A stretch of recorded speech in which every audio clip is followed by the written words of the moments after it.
Les histoires capillotractées présentent les contes de l'Avent, c'est ce qu'on aime évidemment, parce qu'après c'est trop tard, alors oui, il y en a marre. Nous on veut des contes de fées, des histoires qui font rêver. Oui, juste avant Noël, on se fait la belle côté imaginaire. Oui, c'est les contes, les contes de l'Avent. Les contes de l'Avent, des histoires capillotractées. Hey! Oui, c'est les contes de l'Avent. Parce qu'après, oui, c'est trop tard, alors on fait ça plutôt avant le 25 décembre. Hey!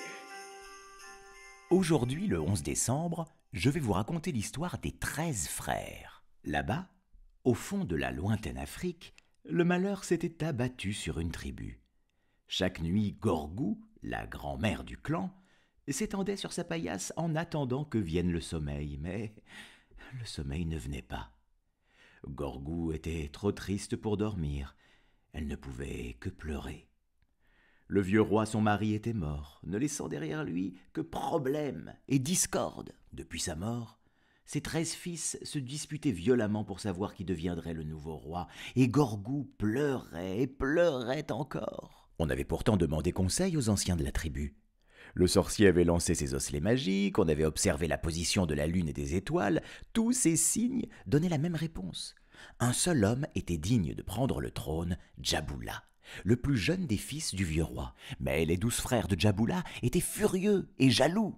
Ils ne voulaient pas écouter les anciens, ni suivre les présages, rien. Et un soir, ils avaient enlevé Djaboula et l'avaient emmené dans les collines. Ils l'avaient jeté dans une caverne et avaient décidé de le laisser mourir de faim. Pour éviter qu'il ne s'enfuie, ils le gardaient nuit et jour. Depuis lors, Gorgou pleurait encore plus, vous imaginez. Ses 12 mauvais fils refusaient de rentrer au village.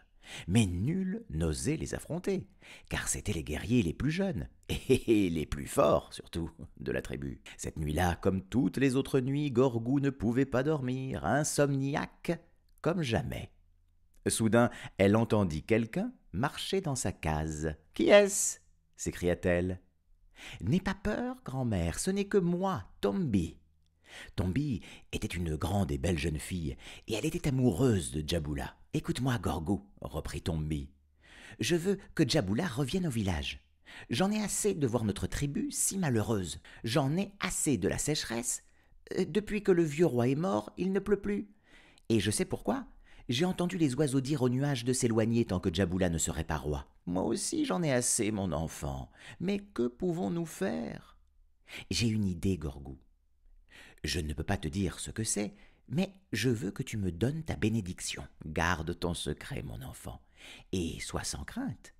Ce que tu feras sera bien. » Tombi était aussi une jeune fille très intelligente et courageuse, descendante d'une longue lignée de vaillants guerriers. Toutes les filles de la tribu l'admiraient et étaient prêtes à l'aider à retrouver Djaboula. En sortant de la case de Gorgou, Tombi les appela toutes. Silencieusement, elles se rassemblèrent près de l'enclos du bétail. Là, au clair de lune, elles entreprirent un bien étrange travail. Elles se couvrirent le corps de curieuses marques blanches, elles revêtirent des pagnes faits de plumes et cachèrent leur visage derrière des masques effrayants. Une fois prêtes, elles se glissèrent à pas de panthère entre les hautes herbes vers la colline, jusqu'à la caverne où Djaboula était enfermé. Arrivées à l'entrée de la grotte, les filles formèrent un cercle autour de Tombi. L'aube grise se levait.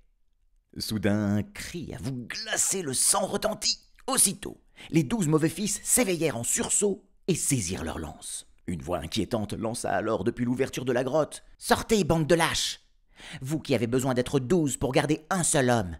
Sortez donc, et nous verrons si vous avez le courage de vous battre. »« Qu'est-ce que c'est » s'écria le frère aîné. « Qui êtes-vous » « Ouh, ouh, ouh » crièrent Tombi et ses compagnes. Fou de colère, l'aîné des frères se rua hors de la caverne.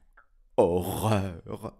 Là, Devant lui, dans la brume, il voyait seulement de monstrueux visages, des os blancs et des plumes. Terrifié, le garçon hurla à ses frères de le rejoindre. Mais ils avaient trop peur pour l'aider. C'est à peine si, se cachant les uns derrière les autres, ils montrèrent le bout de leur nez. Tombi et ses compagnes gesticulaient en lançant des cris effroyables. Les guerriers étaient muets de frayeur. Quelles étaient ces créatures surnaturelles? Peut-être de mauvais génies qu'ils avaient offensés en enlevant Djaboula? Bon, mieux valait ne pas les affronter, hein. Sans plus attendre, les hommes jetèrent leurs lances, prirent leurs jambes à leur cou, surtout, hein, et disparurent à tout jamais dans les collines. Ça. Les filles de la tribu riaient aux éclats de joie et de fierté. Elles avaient, à elles seules, fait fuir ces fiers guerriers, soi-disant, comme des lapins. Pendant ce temps, Tombi avait pénétré dans la caverne et défait les liens de Djaboula.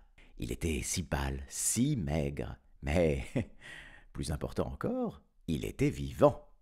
Les deux amoureux s'embrassèrent tendrement. On ramena en triomphe le garçon au village. Djaboula devint roi de la tribu et épousa Tombi. De ce jour-là, les oiseaux se remirent à chanter, et la pluie remplit à nouveau les puits du village. Quant à Gorgou, elle cessa de pleurer la nuit, et put enfin dormir sur ses deux oreilles. Allez, à demain.